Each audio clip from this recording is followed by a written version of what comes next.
es día de aprender algo más y hacer una buena reflexión para ser mejores en la vida. ¡Claro! Te acompaña ese amigo que te guiará en tu camino. Él es el Padre José de Jesús Aguilar Valdés, la voz amable de la radio.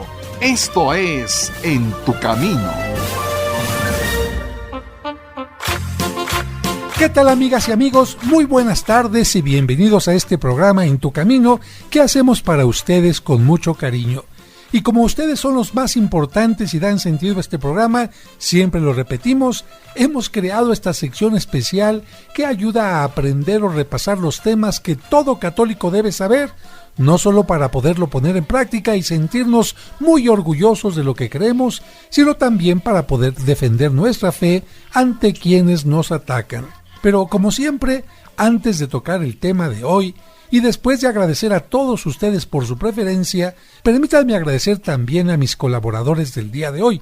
Productor Sergio Enríquez, ¿cómo está, Sergio? Muy buenas tardes. Padre José, amigos del auditorio, muy buenas tardes, bienvenidos a un programa más de Cimentando tu Fe. Y como invitado, David Chávez. ¿Cómo estás, David? Muy buenas tardes. Muy buenas tardes, Padre José. Muy contento de estar aquí con ustedes. Y los niños, Jesús González López. ¿Cómo estás, Jesús? Muy bien, Padre. Buenas tardes. Y Ángel Octavio González López. ¿Qué tal, Padre? Muy buenas tardes.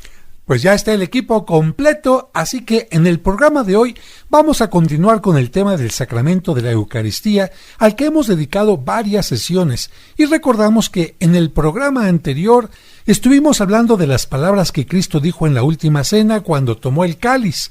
¿Qué dijo? Tomen y beban todos de él, porque este es el cáliz de la nueva y eterna alianza que será derramada por ustedes. Sí, me acuerdo. Y nos quedamos en que usted estaba explicando lo que era una alianza y por qué Cristo habló de una nueva y eterna alianza. Exactamente. Si Cristo habló en la última cena de una nueva y eterna alianza, significa que antes de él hubo otras alianzas que quedaron, vamos a decir, envejecidas y superadas por la que hizo Cristo. ¿Eso significa que cualquier alianza que se mencione en la Biblia ya no tiene validez? La respuesta correcta sería que tuvieron efecto en su tiempo, pero como el hombre no las respetó, pues sí, perdieron su validez. Y en esto tengo que ser muy claro, Dios no falló, falló el hombre. Y aunque quedaron envejecidas aquellas alianzas, sin embargo las tenemos que comprender para entender en qué se basa la alianza que Cristo hizo con nosotros. En el programa anterior me quedó muy claro que las alianzas son como un pacto o contrato donde las personas se comprometen a cumplir algo.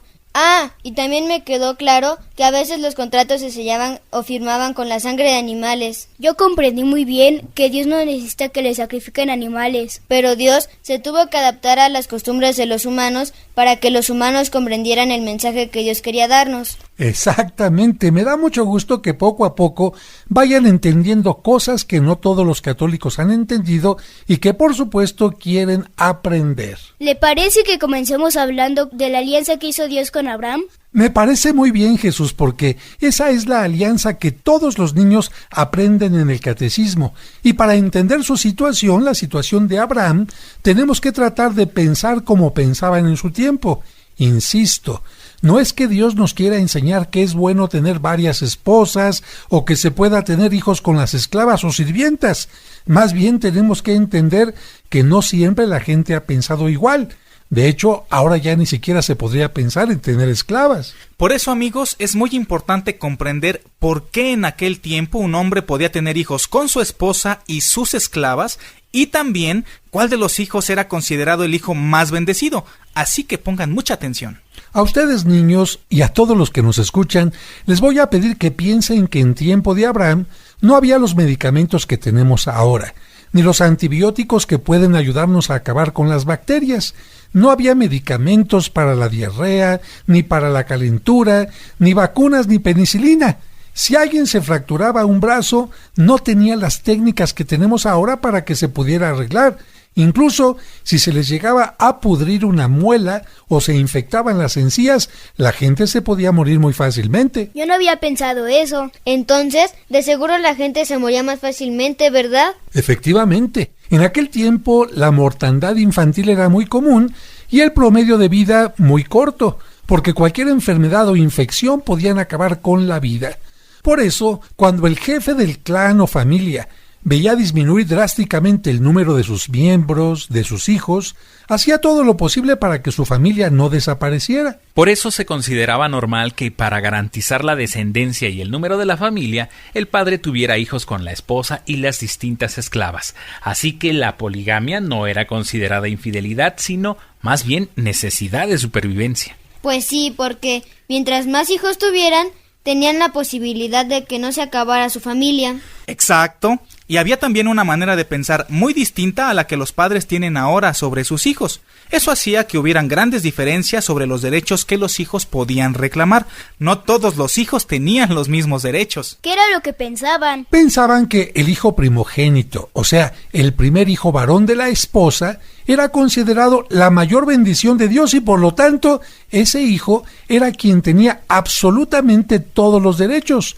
Los demás hijos, especialmente los de las esclavas o las hijas, es decir, las mujeres, eran considerados inferiores. Híjole, pues eso no estaba nada bien. Claro, según nuestro tiempo y de acuerdo a lo que nos enseñó Cristo, eso ya quedó en el pasado. Pero con esto entendemos que Abraham no solo deseaba tener hijos para asegurar la prole, es decir, la descendencia. Anhelaba especialmente tener un hijo primogénito con su esposa que se llamaba Sara. Anhelaba tener el hijo de la bendición. Sin embargo, ella, su esposa, era estéril. Fue en ese contexto que Dios le prometió que sería padre de muchos pueblos, y eso suponía el nacimiento del hijo deseado. Dios y Abraham, de acuerdo a las costumbres de la época, hicieron una alianza y trueque. ¿A qué se comprometía cada uno en esa alianza? Mira, Abraham, el patriarca, se comprometía a entregarle a Dios su fe y su total confianza. Dios, por su parte, lo convertiría a él en el padre de todos los que creyeran en Dios. Por eso, como creyentes en Dios, nosotros podemos decir que somos hijos de Abraham, y para cumplir con su promesa, Dios le daría un hijo, Isaac, y este niño sería el hijo de la bendición. Si ponen atención podrán comprender que Isaac y Cristo en cierta manera se pueden comparar porque ambos son primogénitos, el primer hijo de Dios y los más amados por su padre. Así como Abraham lo que más amaba era a su hijo Isaac, también lo que Dios más ama es a su hijo Jesucristo. Y la otra comparación que podemos entender es que los dos, Abraham y Dios, estuvieron dispuestos a entregar en sacrificio lo que más amaban. ¿Qué era lo que más amaban? Pues a su hijo. Y esto lo hacían para hacer una alianza. Abraham estuvo dispuesto a entregar a su hijo en sacrificio para manifestar su amor a Dios, y Dios no dudó en sacrificar a su propio hijo para manifestar su amor a la humanidad. Ahora sí ya entendí en qué se parecen Isaac y Cristo. Muy bien, qué bueno. Y si les parece, antes de ir al corte, vamos a escuchar este canto que nos recuerda que Abraham es el padre de todos los creyentes. Y es un canto que los niños en el catecismo utilizan no solamente para recordar quién es Abraham, sino también para hacer ejercicios del cuerpo. Mano derecha, mano izquierda, pie derecho, pie izquierdo. ¿Vamos a escucharlo? ¡Sí!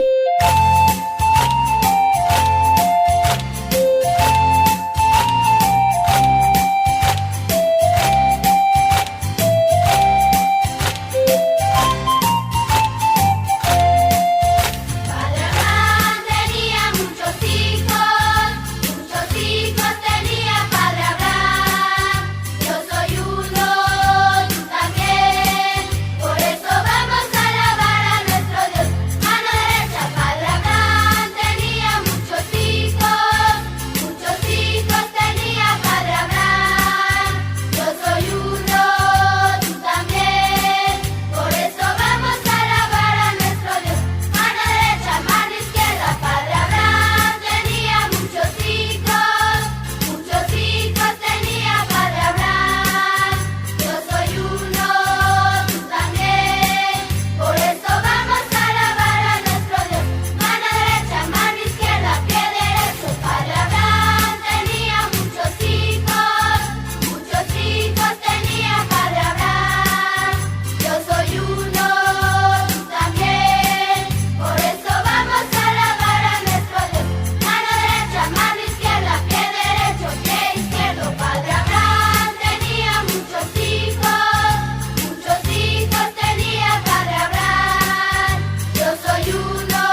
camino. Como un servicio para ti que por enfermedad o causas ajenas a tu voluntad no te permiten asistir a la misa dominical en tu comunidad, Grupo Fórmula transmite para ti la Santa Misa. Que el Señor esté con ustedes. Y con tu espíritu.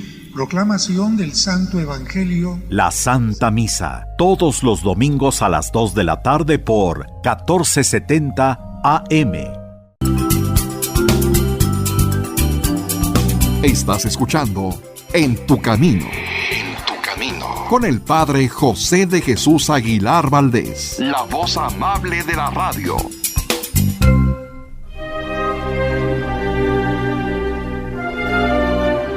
¿Deseas celebrar unas misas gregorianas por tus difuntos en la parroquia de San Cosme y San Damián?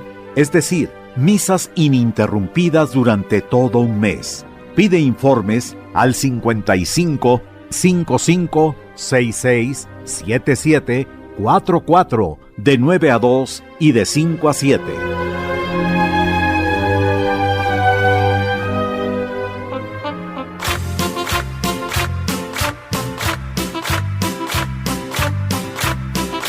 Muchas gracias por continuar con nosotros. Fuimos al corte con el canto de Abraham tenía muchos hijos, para recordar que Abraham es el padre de la fe.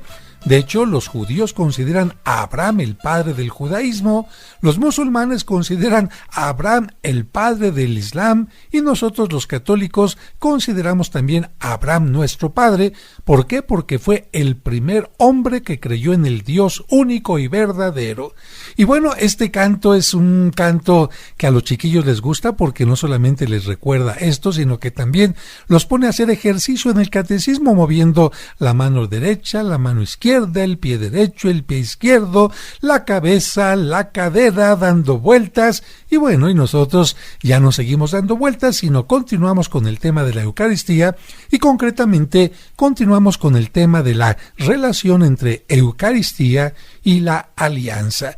Por eso, para continuar hablando del tema, es importante hablar de la pedagogía de Dios, o dicho de otra manera, hablar de que Dios se adapta al ser humano para mostrarle su amor y también el camino de la salvación. Y esto es muy importante porque a veces la Biblia nos sorprende porque parece presentarnos a un Dios no bueno y misericordioso, sino más bien a un Dios semejante a los dioses que tenían los griegos o los romanos, que de acuerdo a su mitología no les interesaban las necesidades y sufrimientos del ser humano, y en cambio estaban deseosos de ofrendas y se mostraban impacientes, inclementes y coléricos.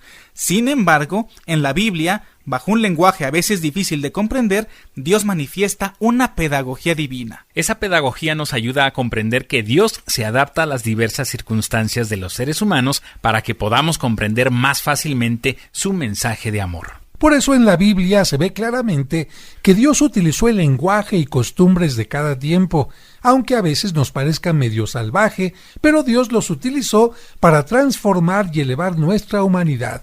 Podemos decir que así como el papá se pone al nivel del niño para que el niño le entienda, Dios se puso en nuestros zapatos. Por eso, Dios acepta en algunas partes de la Biblia la poligamia, como en el caso de Abraham o de Jacob, que les permite que puedan procrear hijos con su esposa y sus esclavas, pero posteriormente en la Biblia exigirá fidelidad del esposo a una sola mujer. También al principio parece exigir sacrificios de animales, pero después dirá que ya no son necesarios, sino más bien exige justicia y la transformación del corazón. También inicialmente parecerá estar de acuerdo con el asesinato de los enemigos, como cuando David mata a Goliat o cuando el profeta Elías decapita a los sacerdotes falsos, pero posteriormente la exigencia será respetar la vida del prójimo e incluso amar a los enemigos. Por eso tenemos que entender que no se trata de que había un Dios en el Antiguo Testamento y uno en el Nuevo Testamento, sino que es un mismo Dios que se va adaptando a las situaciones concretas de cada época. Exactamente. Para comprender las intervenciones de Dios a lo largo de la historia, es necesario conocer el contexto de cada época, sus usos y costumbres. Un ejemplo lo podemos encontrar cuando Dios le pide a Abraham el sacrificio de su hijo Isaac. Ya entendí. No es que Dios haya sido primero malo y luego bueno, sino más bien que al principio exigía poco, pero luego fue exigiendo más. ¡Exacto! Ahora vamos a tratar de entender el texto que nos recuerda que Dios le pidió a Abraham a su hijo en sacrificio. ¿Cuál era el contexto de esta petición? Miren, en tiempo de Abraham, unos 1850 años antes de Cristo, el padre de familia de algunos grupos del Medio Oriente, como los cananeos, los fenicios, los hititas, ofrecía en sacrificio al primogénito recién nacido. El sacrificio a los dioses exigía que la víctima fuera degollada y luego quemada. Este gesto, aunque nos parezca muy salvaje, manifestaba una total sumisión, obediencia y agradecimiento a Dios, porque el hijo varón primogénito era considerado el más valioso don y por lo tanto lo mejor que se podía ofrecer a Dios. Por eso, cuando el padre de familia ofrecía el máximo don, pensaba que ese sacrificio o rito le aseguraba la bendición y la protección divina, y por lo tanto la descendencia. Viéndolo fríamente, era como una inversión. Invierto uno para tener muchos. En cambio, si no invierto nada, pues no tengo nada. Tienes razón, David. Era en realidad como una especie de inversión. Sacrifico al primer hijo y sé que Dios me va a responder dándome muchos hijos más. Sabemos que Abraham no seguía la costumbre que estamos mencionando porque no sacrificó a su primer hijo, Ismael, el primogénito de su esclava, que se llamaba Agar. Pero Dios tenía que probarlo y estar seguro de él porque si quería formar un gran pueblo, Dios necesitaba el mejor cimiento, y ese cimiento o primera piedra que en este momento estaba haciendo Abraham no podía fallarle. Y la prueba no fue nada fácil porque Dios le pediría a su hijo más preciado en sacrificio, no a Ismael sino a Isaac. Si Abraham dudaba o se negaba a ofrecerle su más valioso don, Dios sabría que ese hombre no sería digno de lo que estaba a punto de comenzar, la formación de un pueblo. Por eso, fíjense qué interesante, amigos, Dios fue preparando esta prueba con todo detalle. Primero hizo que Sara, su esposa, se embarazara y le diera un hijo. Después permitió que este niño creciera para que su padre se encariñara con él. Finalmente, cuando el hijo se iba acercando a la edad mayor, Dios le pidió a Abraham que lo sacrificara en el monte Moría, que es la actual ciudad de Jerusalén. La Biblia no menciona la edad del niño, de Isaac, pero los pintores lo han representado con 13 o 14 años de edad. Aunque destrozado por la pena, Abraham accedió al mandato, tomó a su hijo y sin que él lo supiera, sin que supiera a dónde iban en realidad, lo llevó al lugar del sacrificio. El chiquillo sí sabía que su padre iba a ofrecer un sacrificio, pero al observar las cosas que llevaban, vio que faltaba el animal. Y por eso cuando iban por el camino, le dijo inocentemente a su papá que veía la leña y todo lo necesario, pero que no veía la víctima. Y ante este comentario, su padre solo le dijo, Dios proveerá. Lo que significa que de una u otra manera, aún en medio de aquella tragedia, de aquel dolor, Abraham sabía que Dios le daría la fuerza y lo necesario para salir adelante. Y la Biblia nos menciona que justo cuando Abraham se disponía a clavar el cuchillo sobre su hijo Isaac, lo detuvo un enviado de Dios y le ordenó que en su lugar sacrificara un carnero que estaba cerca. Abraham había pasado satisfactoriamente la prueba que Dios le había puesto. Si ponemos atención, amigos, podemos comprender que el lugar que le tocaba a Isaac fue ocupado por el carnero. Dicho de otra manera, el lugar del hijo lo ocupó un animal. Algo muy semejante a lo que sucedió después en tiempo de Moisés, cuando ante el paso del ángel exterminador, Dios pidió que sacrificaran a un cordero para que los hijos primogénitos no murieran. Por eso podemos decir que este sacrificio ritual que hizo Abraham, en el que el sacrificio de un animal representó la entrega del mejor don, el propio hijo, sería el origen de los sacrificios llevados a cabo en el templo de Jerusalén durante la época del reino de Israel. Y por eso, el Nuevo Testamento menciona que Dios entrega a la humanidad su más valioso don, su Hijo primogénito Jesucristo. Él no ofrece un animal como lo hacían los judíos. Él nos da lo mejor que tiene y ese es su Hijo Jesucristo.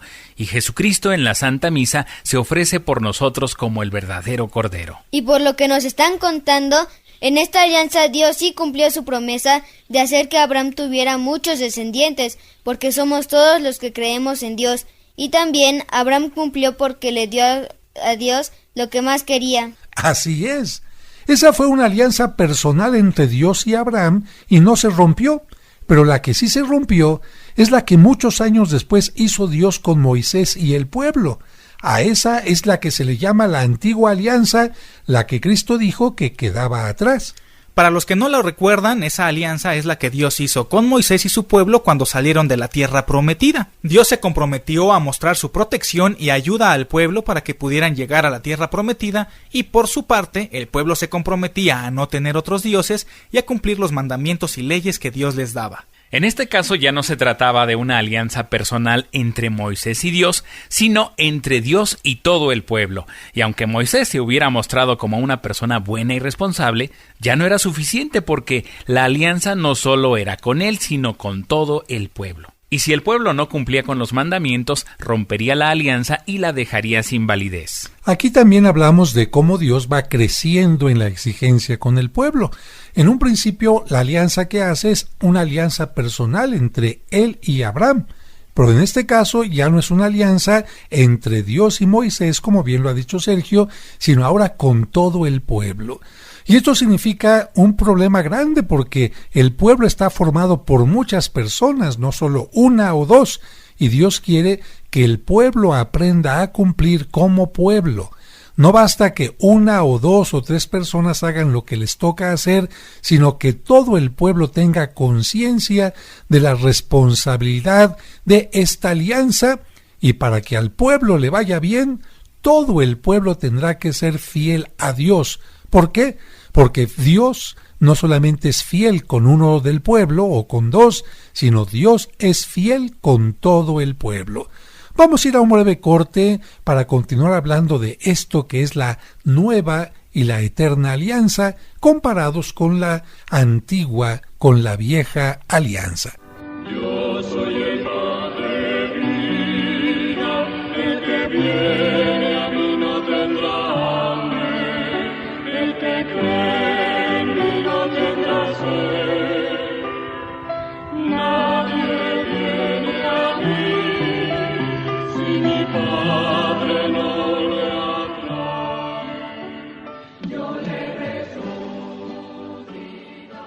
En tu camino. Conoce los lugares más importantes de la Tierra Santa y diferentes santuarios europeos sin salir de casa a través de los videos del Padre José. Ahora bajaremos por el inclinado camino que utilizó Cristo el Domingo de Ramos para entrar a Jerusalén. Suscríbete a su canal de YouTube y ahí podrás aprender mucho sobre nuestra religión católica. El día de hoy tenemos un tema bastante interesante y es el tema de la excomunión. Encontrarás cuentos y explicaciones divertidas para los pequeños. ¿Tengo que ir a la misa de la noche y también a la del día siguiente? No, gatito, es suficiente con que vayas. Podrás escuchar completos los cursos de autoestima y tanatología. La tanatología no te va a quitar el dolor inmediatamente, pero sí te va a ayudar a superarlo. Además, todos los domingos a las 9 de la mañana podremos celebrar juntos la Santa Misa. Oren, hermanos, para que este sacrificio mío y de ustedes sea agradable a Dios nuestro Padre Todopoderoso. No esperes más. Busca su canal en YouTube como Padre José de Jesús Aguilar y suscríbete.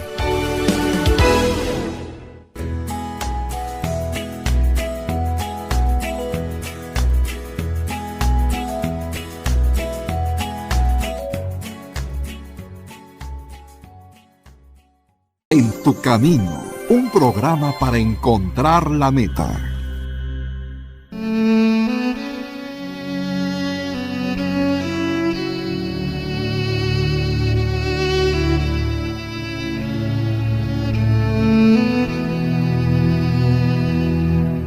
Señor, dicen que el lunes ni las gallinas ponen, pero estoy seguro que esa frase la inventaron los que buscan pretextos para no cumplir con su responsabilidad. Ayúdanos a comenzar la semana con ánimo para contagiar con nuestro entusiasmo a los demás. Que la sabiduría nos haga ver los problemas como oportunidades para crecer y desarrollar nuestra creatividad. Después de todo, nosotros somos algo más que gallinas. Amén.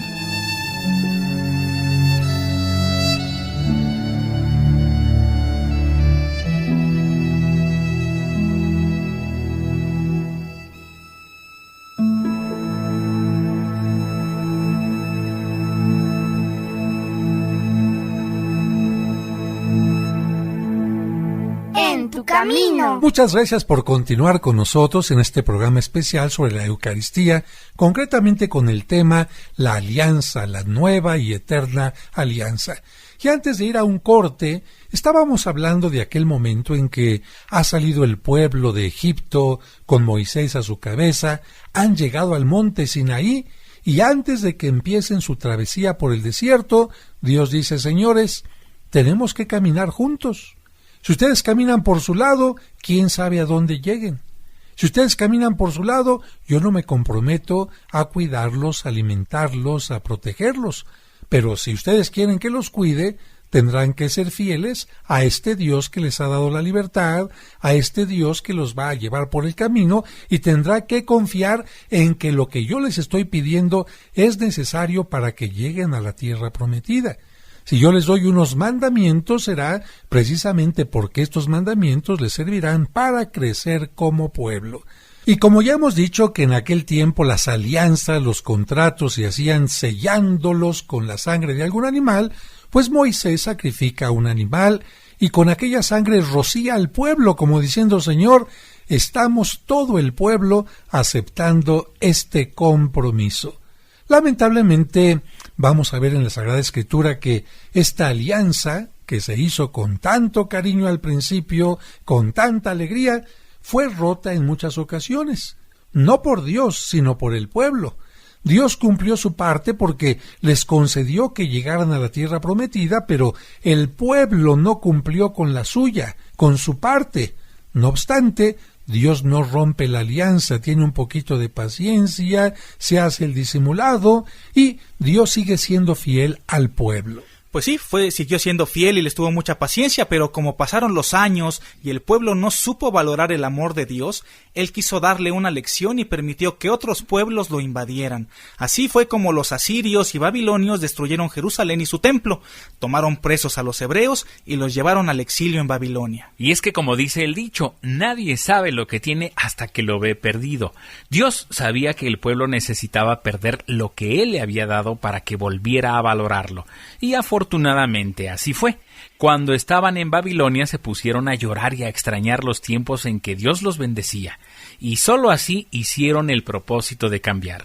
Precisamente aquel momento que nosotros conocemos como el exilio, esta etapa en Babilonia, es la que va a hacer que el pueblo reflexione, añore el pasado, añore la relación con Dios, pero pues ellos están seguros de que han actuado tan mal que Dios nunca los va a perdonar. Sin embargo, Dios les manifiesta que les ofrece el perdón y les permitirá regresar o no regresar. Esto lo vamos a ver después. Ahora yo te invito a que escuches este canto que se llama Señor, nos mandaste al desierto. Y este canto está precisamente en referencia a lo que pensaba el pueblo judío cuando había salido de Jerusalén a Babilonia. Nos mandaste al desierto, ¿pero para qué? ¿Para abandonarnos? ¿Para castigarnos únicamente? ¿O para cambiar nuestra mente y nuestro corazón? Precisamente este canto, Señor, nos mandaste al desierto, se utiliza en épocas como la Cuaresma, épocas en las que el ser humano tiene que pensar un poquito hasta dónde me he alejado yo de Dios, hasta dónde yo no he cumplido mi parte cuando Dios me bendice con salud, con vida, con oportunidades e incluso con problemas, porque los problemas a veces me hacen pensar, buscar nuevos caminos, tener nuevas actitudes o incluso volver la mirada nuevamente hacia ese Dios al que he abandonado. Vamos a escuchar este canto, Señor, nos mandaste al desierto. Nos has llamado al desierto, Señor de la libertad, y está el corazón abierto a la luz de tu verdad. Subimos con esperanza la escalada.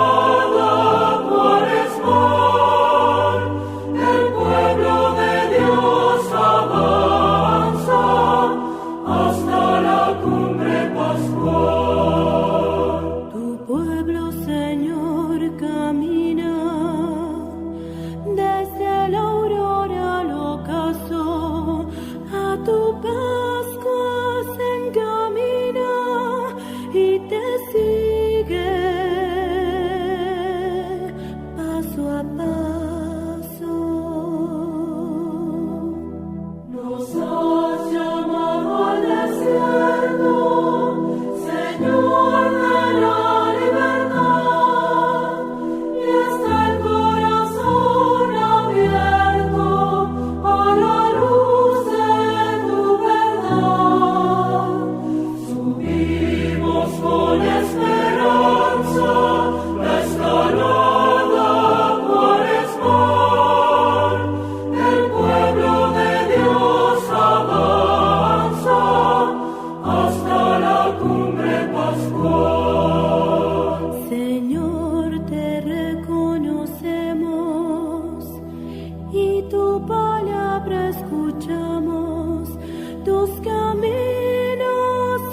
Canto hermoso que nos invita a reflexionar lo que el pueblo sufrió en el exilio, pero es que también habían pasado ya muchas cosas.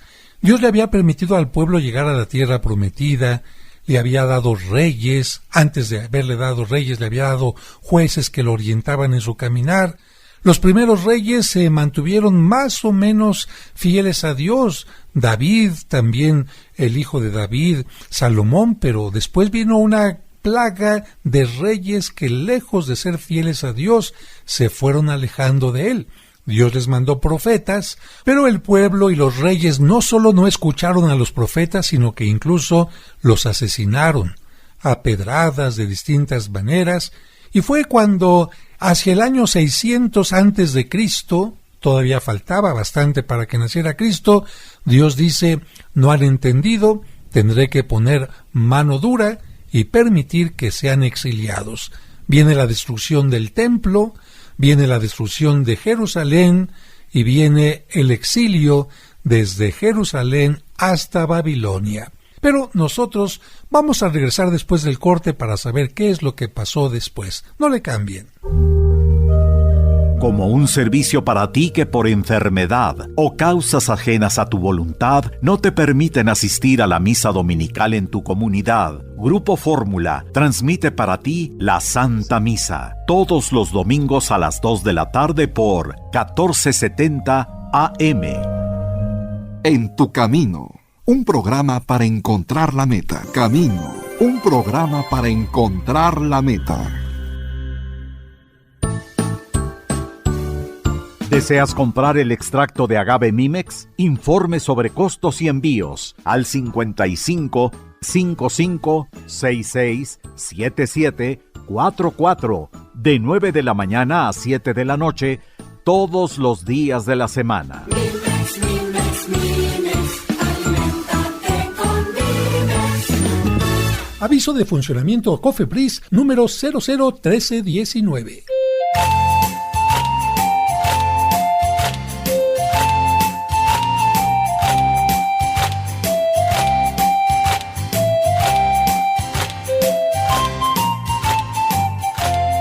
Muchas gracias por continuar con nosotros en este programa que se está tocando el tema de la Eucaristía, es decir, el sacramento de la misa, como alguna gente le llama, y este tema de la antigua alianza, aquella alianza a la que Cristo se refiere en la consagración, cuando está en la última cena y dice: tomen y beban todos porque este es el cáliz de la nueva y eterna. Esto significa que si hay una nueva y eterna alianza, la antigua queda hecha a un lado. ¿Y cuándo fue esa antigua alianza? Precisamente mencionábamos ya en los segmentos anteriores que cuando Moisés y el pueblo se comprometieron a serle fieles a Dios.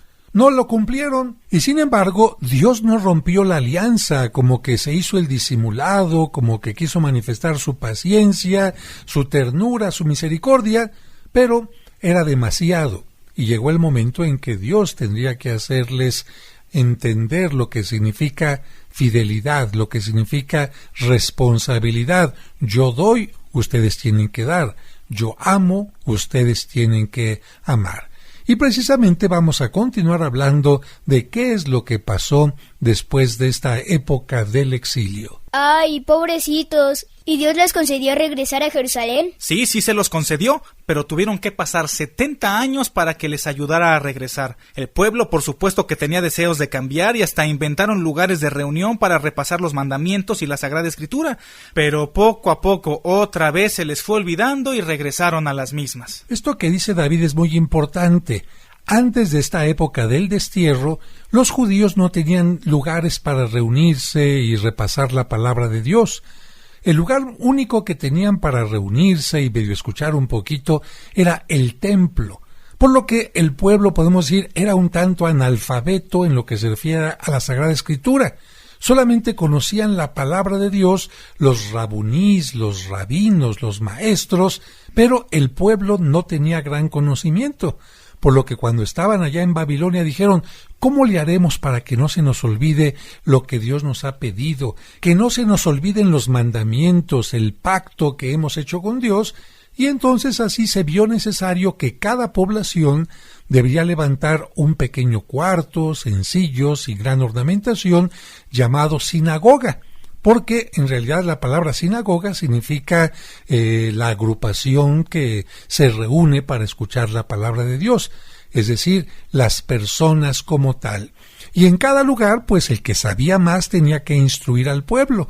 Así es que cada sinagoga estaba dirigida, estaba administrada por un rabino, por un rabuní, por un rabí, y esto significa que ya para tiempo de Cristo había sinagogas en todas partes. Por eso es que Cristo, como todos los judíos, asistía al templo de Jerusalén 1 o 2 veces al año, pero en cambio a la sinagoga tenía que asistir todos los sábados. Sin embargo, como sucede también en nuestras iglesias católicas, no porque la gente vaya a misa los domingos y escuche las lecturas, no porque la gente vaya a misa y esté participando en los ritos, significa que ya esté siendo una buena persona. Ojalá fuera así, pero no siempre es así.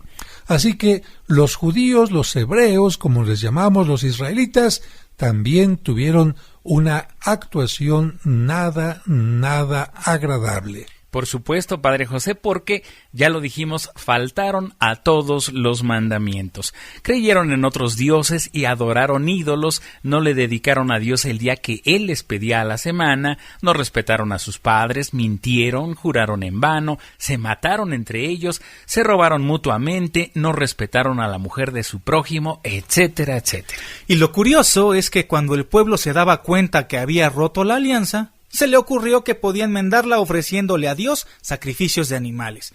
Pero Dios les dijo que eso no era suficiente. Pues no, el templo estaba lleno de uno y otro sacrificio de corderos, carneros, palomas, pichones, en fin, pero la sangre de los animales no iba a purificar al pueblo. Sería necesario el sacrificio de Jesucristo. Pero antes de continuar hablando de esto, vamos a escuchar otro canto que nos recuerda los sacrificios que Dios nos pide.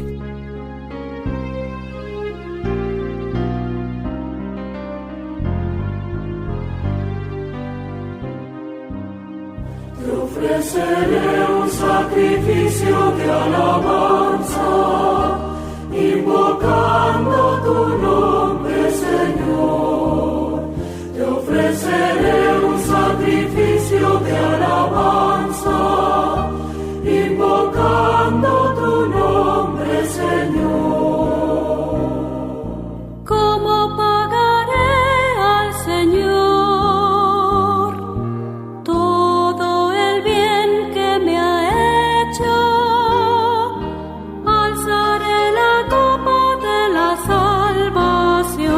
Invocando tu nombre, te ofreceré un sacrificio de alabanza, invocando tu nombre, Señor.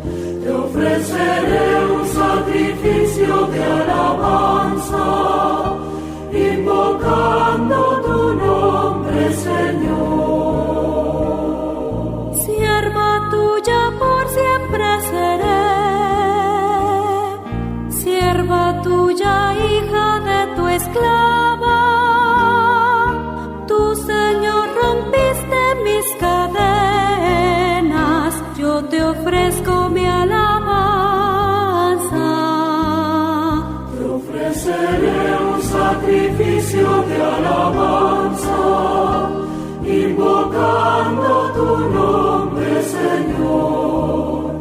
Te ofreceré un sacrificio de alabanza, invocando tu nombre, Señor. Este canto, Te ofreceré un sacrificio de alabanza, no es otra cosa sino el Salmo 116, un salmo que se encuentra en la Biblia.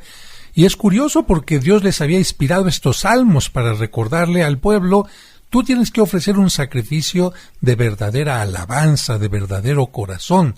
No es suficiente que mates a un animal y con eso pienses que todo está resuelto. Y hay una parte hermosa del salmo porque recuerda lo que los judíos hacían especialmente en los ritos, en las celebraciones del sábado, en donde el padre de familia tenía que levantar una copa, especialmente durante el tiempo de la Pascua, y dar gracias a Dios por la vida, esperando que el profeta Elías viniera a decirles que ya se acercaba el Mesías. O levantaré mi copa de alabanza, y precisamente Cristo en la última cena levanta esta copa de alabanza diciendo: te ofreceré un sacrificio.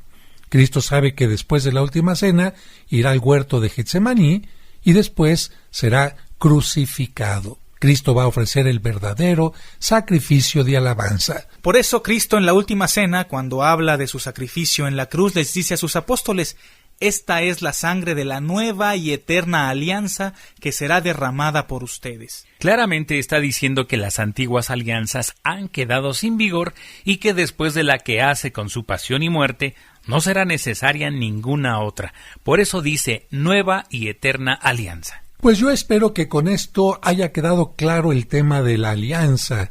Cuando Cristo dice: este es el cáliz de la nueva y eterna alianza, nos ayuda a entender que ningún sacrificio que usted lleve a la iglesia, ninguna oración que haga, ninguna ofrenda, ninguna cosa que le ofrezca a Dios será mucho mejor que el sacrificio que Cristo hace por nosotros en la Santa Misa.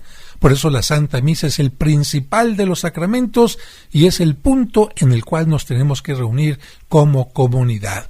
El próximo programa también estaremos tratando asuntos interesantes que tienen que ver con la misa, cómo se divide, cómo entender cada parte. Pero por ahora tenemos que despedirnos. Muchas gracias, David Chávez. Gracias, Padre José, y nos escuchamos en la próxima. Muchas gracias, Sergio Enríquez. Amigos, muchísimas gracias por acompañarnos. Los esperamos para cimentar su fe. Muchas gracias, Ángel. Gracias a usted y nos vemos en la próxima. Y muchas gracias, Jesús. Me voy contento porque aprendí mucho. Y sobre todo, muchas gracias a ustedes. Que Dios les bendiga.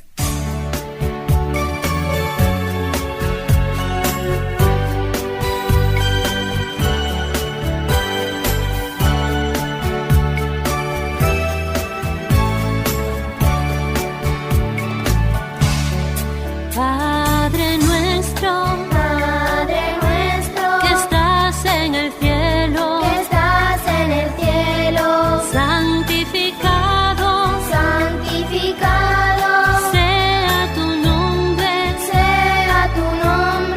venga a nosotros, venga tu reino, hágase tu voluntad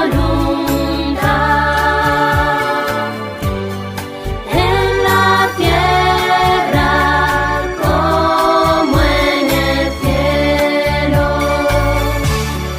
Danos hoy nuestro pan de cada día,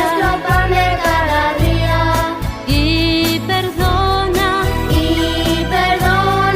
nuestras ofensas, como perdonamos a los que nos ofenden, no nos dejes caer en tentación, y líbranos del mal.